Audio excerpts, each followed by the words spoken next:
It is the RIOT on Radio U. Nikki, I would like to introduce you to someone. Yes. This would be a one Mr. James Gardin. Hey, good morning. Good day morning. to you. How are you? I'm doing good. How about you? We're doing very good. Awesome. So, James, give us the grand tour, man. Where you've been doing music for a while. Just roll it back for us. How did you get started?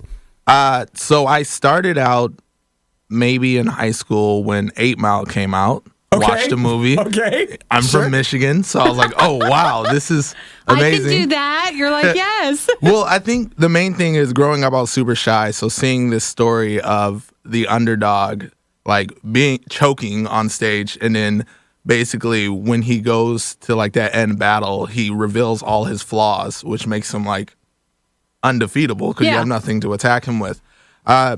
So watching that made me think that I probably could do it. And I think also like I saw this idea of I could create a different moniker. So I when I first started rapping, I wanted the name Filthy instead of James Gardin.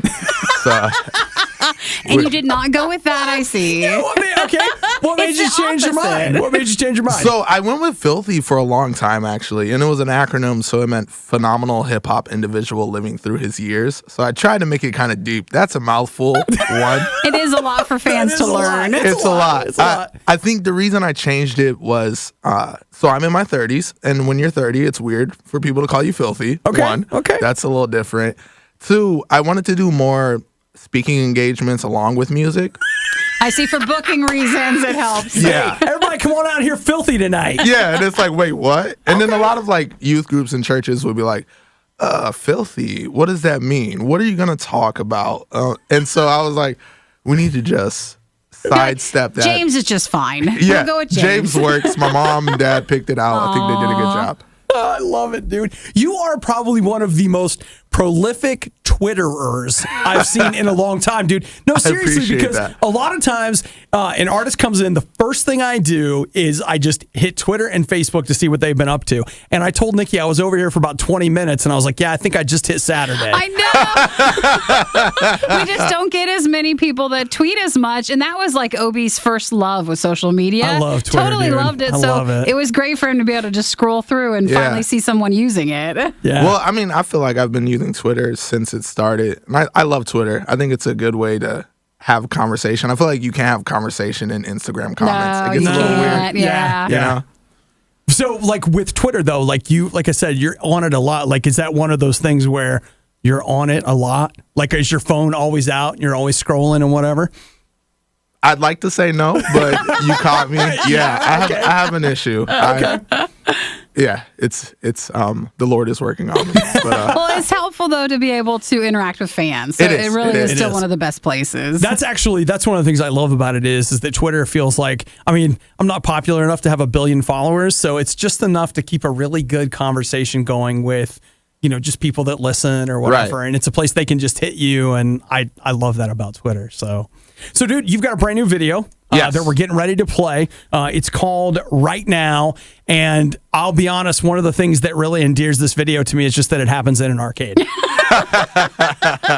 That's Obi's sweet spot is love. I love that, dude. So tell me about the arcade. How'd you get in there? So the arcade we used is Pinball Pete's. It's been in Lansing, I think, for as long as I've lived there. Okay.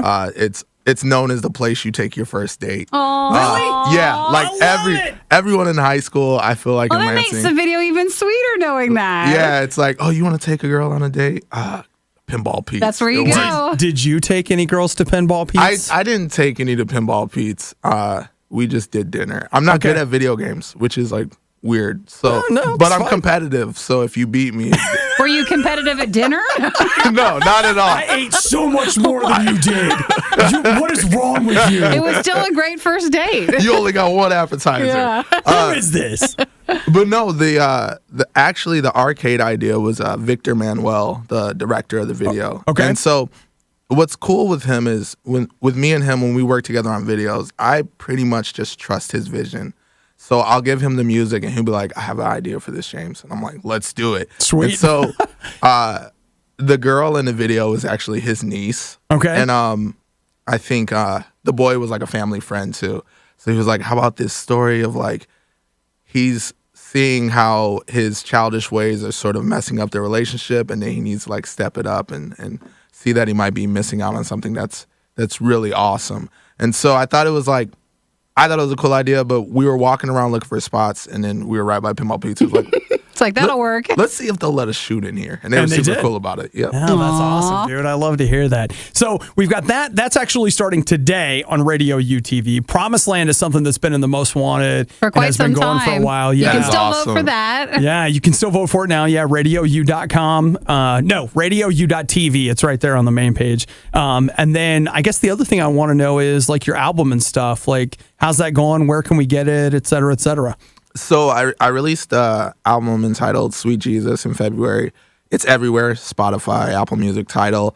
It's been going pretty well. I think we did something different where we kind of rolled out singles as standalone singles, but they were a part of the album. Sure. But then later on, you got them in that package. And I think that was a good strategy because it allowed people to get introduced to the sound that I was trying to go for. Uh-huh. So then when they got the full body of work, they were like, oh, we're kind of already used to this type of James. It's been going well. We had a release show that sold out, and that was amazing. That's awesome.